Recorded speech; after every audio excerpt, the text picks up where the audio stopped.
আসসালামু আলাইকুম। Future creative technology computer training সেন্টারের পক্ষ থেকে সবাইকে স্বাগতম জানাচ্ছি। আমরা ফিউচার ক্রিয়েটিভ টেকনোলজির পক্ষ থেকে অটোক্যাড 2D এবং 3D max, VRay render, computer graphics এবং industrial training, Google SketchUp, office program এবং কম্পিউটার বেসিক এবং ওয়েব ডিজাইন এবং ডেভেলপ নিয়ে আমরা কাজ করি।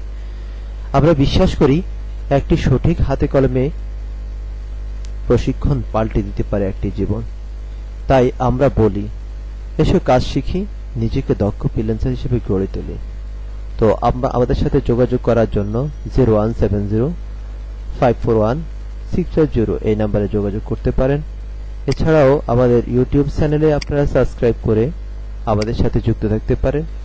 আমরা এখন থেকে চেষ্টা করব আমরা একটা একটা করে ভিডিও আপলোড করব অটোক্যাড এবং বিভিন্ন সফটওয়্যার সংক্রান্ত বিষয়। আশা করি সাবস্ক্রাইব করলে আমরা নতুন নতুন ভিডিও আপলোড দেওয়ার সাথে আপনারা পাবেন। আর বন্ধুরা, কথা না বাড়িয়ে আমরা শুরু করি আজকের টিউটোরিয়াল। আমাদের অটোক্যাড 2007 এবং অটোক্যাড 2017 দুটার মধ্যে মৌলিক পার্থক্য কোথায়, আমরা সেই বিষয়টা দেখব।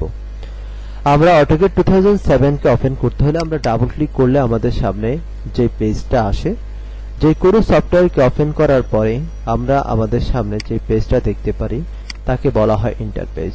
আমাদের চোখের সামনে যে পেজটা চলে আসে তাকে আমরা কি বলি? ইন্টারপেজ।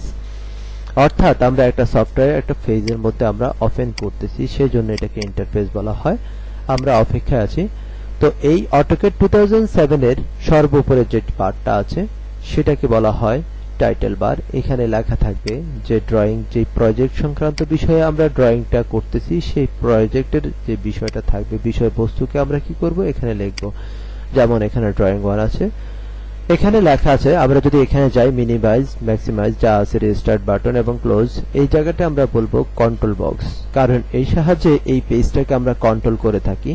আমরা যদি একটু নিচে আছি টাইটেল বারের নিচে, তাহলে আমরা দেখতে পাবো file, edit, view, insert, format, এই যে টুলগুলো আছে এই বারটাকে আমরা বলবো মেনু বার। কারণ কি? এগুলাতে অনেকগুলো মেনু আছে। এই সবগুলা মেনুর আওতায় আছে অনেকগুলো সাব মেনু। সাব মেনুগুলোকে আমরা সাব মেনু, এই আসলে মূলত এই ম্যাক দেখে ভয় পাওয়ার কিছু নেই। আসলে এই জিনিসগুলো নিয়ে এত ভয় হওয়ার কিছু নেই। ইনশাআল্লাহ আমরা যখন হ্যান্ড কমান্ড ব্যবহার করব, কারণ এক্সপার্ট যারা হয় তারা মূলত হ্যান্ড কমান্ডের সাহায্যে কাজ করে থাকে। তো আমরা হ্যান্ড কমান্ডের সাহায্যে কাজ করব। সাচ অ্যাজ, যদি আমরা এই যে কালো স্ক্রিনটা আছে এটাকে আমরা বলবো কি? এটাকে আমরা বলবো মডেল স্পেস। এখানে যদি আমরা এল লিখে এন্টার দিই তাহলে দেখেন আমরা কত সুন্দর লাইন নিতে পারতেছি। আমরা যদি এখানে এই আইকনটাতে ক্লিক করি তাহলে আমরা যে লাইনটা নিতে পারতেছি সেটা কিবোর্ডে অনলি ফর একটা এল প্রেস করলে আমরা নিতে পারতেছি। আমরা দেখব মেনু বারের নিচে যে বারটা আছে তাকে আমরা কি বার বলবো? আর তাকে আমরা বলবো স্ট্যান্ডার্ড টুলবার। কারণ এখানে ছোট ছোট যে আইকনগুলো আছে এগুলো আপনাকে অতি সহজে একটা কাজ করার জন্য সাহায্য করবে। যেমন এখানে ক্লিক করলে নতুন আরেকটা পেজ নিয়ে আসা যাবে। এখানে ক্লিক করলে আপনি যেটাকে কন্ট্রোল ও দিলে আমরা পারতাম, আমরা কি করতে পারবো? নতুন ফাইল, পুরাতন ফাইলগুলোকে আমরা ওপেন করে দেখতে পারবো বা কাজ করতে পারবো। সেভ করে আসে, সেভ করার মাধ্যমে আমরা এই ডকুমেন্টটাকে কি করতে পারবো? সেভ করে রাখতে পারবো। প্লটের মাধ্যমে আমরা এটাকে প্রিন্ট করে দেখতে পারবো। প্রিভিউর মাধ্যমে আমার কি রকম প্রিন্ট হবে তা দেখতে পারবো। আমরা যদি বাম পাশে দিকে আছি, যদি আমরা এই জায়গা থেকে এই দিকে চলে আসি তাহলে আমরা যেটা দেখব, আমাদের এই যে অংশটা আছে এটাকে আমরা কি বলবো? এটাকে আমরা ড্র টুল বলবো। আমরা ড্র টুলে যদি আমরা ডান পাশের দিকে চলে আসি, ঠিক মডিফাই টুল, যেটাকে ছোটবেলায় আমরা দেখছি পেন্সিলের পিছনের অংশটা। তো এটা হচ্ছে, এটা দিয়ে আমরা ড্রয়িং করা জিনিসগুলোকে মডিফাই করব। সাচ অ্যাজ, আমরা যদি এটাকে ধরে এটাকে সিলেক্ট করে এন্টার দিলাম তাহলে কি হলো? আমাদের এই জিনিসটা মুছে গেল। আমাদের এই পাশে যে অ্যাক্সেস গুলো আছে এটাকে বলা হয় ইউসিএস আইকন। ইউসিএস মানে ইউজার কোঅর্ডিনেট সিস্টেম। এটা এদিকে এক্স নির্দেশ করতেছে আর উপরের দিকে ওয়াই নির্দেশ করতেছে। একই সাথে এই দিকে হচ্ছে প্লাসটা নির্দেশ করতেছে আর এদিকে মাইনাস, নিচের বিপরীত দিকে মাইনাস, এবং উপরের দিকে ওয়াই এর দিকটা প্লাস, নিচের দিকটা মাইনাস, এটাও নির্দেশ করতেছে। আমরা যদি একটু খেয়াল করি, আমরা এই ইউসিএস আইকনটাকে আমরা আমাদের কন্ট্রোলে নিয়ে আসতে হলে ভিউতে যাব, ডিসপ্লে থেকে ইউসিএস আইকন অরিজিনটা তুলে দিলে আমাদের এটা একটা কর্নারে সেট হয়ে যাবে। আমরা যদি একটু খেয়াল করি, একদম এখানে যে লাইনটা আছে এটাকে বলা হয় কমান্ড প্যানেল। এটাকে কি বলা হয়? Command panel. এর মাধ্যমে আমরা এখানে কমান্ডগুলো লিখব যা এখন ডিসপ্লেতে লেখা যাচ্ছে। আমরা এসে যেটা আসবে এটা হচ্ছে স্ট্যাটাস বার। এটা খুব গুরুত্বপূর্ণ, যখন আমার কার্সরটা কোথায় আছে সেটা আমরা দেখতে পাচ্ছি এই জায়গায়। আমাদের কার্সরটা ঘোরানোর সাথে সাথে দেখেন নাম্বারিংটা চেঞ্জ হয়ে যাচ্ছে। আর এই যে স্ন্যাপগুলো আছে, এই স্ন্যাপগুলা বা এই যে অপশনগুলো আছে, এর সাহায্যে অতি সহজে একটা ড্রয়িংকে নিখুঁতভাবে করা সম্ভব।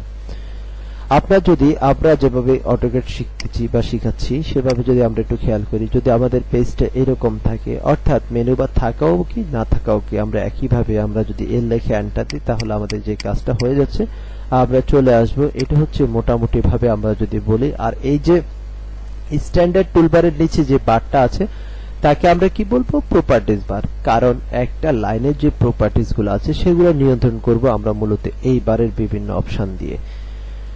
বন্ধুরা, এবার চলে আসি 2017 এর জায়গায়। আমরা যদি 2017 যদি আমরা দেখি, সেখানে আসার সাথে সাথে আমরা পাবো অনলি ফর এইরকম একটা স্ক্রিন পাবো, যেখানে থাকবে অনলি ফর এই জিনিসগুলো এইভাবে থাকবে। আমাদের 2007 এ আমরা যেটা দেখলাম, আমাদের এইরকম কোনো অপশন নাই যেটার মাধ্যমে আমরা দিক পরিবর্তন করব। আমরা ক্লিক করলে এটা 3D হয়ে যাচ্ছে, টপে গেলে 2D, আমরা আমাদের মতো করে হোমে ক্লিক করলে আমরা আবার ঠিক জায়গায় চলে যাব, টপে ক্লিক করলে আবার টপ কাজ করব। আমরা যদি চলে আসি এখানে, তাহলে এখানে যে ছোট্ট যে আইকনটা দেখতেছি অটোক্যাড, এটাকে অটোক্যাড আইকন বলা হয়। আমরা যদি চলে আসি, অটোক্যাড বাটন বা অটোক্যাড আইকন বলা হয়। আমরা যদি এটার পাশে চলে আসি, এটাকে বলা হয় কুইক অ্যাক্সেস টুলবার, অর্থাৎ এটার মাধ্যমে আপনি খুব দ্রুত অ্যাক্সেস করতে পারবেন, কোনো কাজকে অতি সহজেই আপনি করতে পারবেন। যেমন নতুন নেওয়া, যেটা আমরা 2007 এ দেখেছিলাম, আমরা এটা পাচ্ছি কোথায়? স্ট্যান্ডার্ড টুলে। এবার আমরা চলে আসব, এখানে ড্রয়িং টাইটেলটা থাকবে, অর্থাৎ টাইটেল বার। এই অংশটাকে আমরা টাইটেল বার বলতে পারি, আর এটাকে কন্ট্রোল বক্স বলতে পারি। আমরা চলে আসব এখানে। মজার ব্যাপারটা হচ্ছে হোম যে জিনিসটা, ওখানে সেটা হোম পাইলের আওতায় কোনো অপশন ছিল না। এখানে হোমের আওতায় দেখা যায় কি কি আছে। আমরা যদি দেখি ড্র টুলটা, যেটা আমাদের 2007 এর বাম পাশেই ছিল। আমরা যদি মডিফাই টুলটা দেখি, তাহলে এটা আমাদের 2007 এর ডান পাশে ছিল। ডান পাশে যদি আমরা খেয়াল করি, ডান পাশে এই জিনিসটা ছিল, সেই জিনিসটা আমাদের এখানে নিয়ে আসছে একটা বাটনের আওতায়। আমরা যদি খেয়াল করি অ্যানোটেশনটা আসলেই আমাদের 2007 এ আমরা যাকে বলে আসছি ডাইমেনশন, সেখানে আসি অ্যানোটেশন হয়ে গেছে।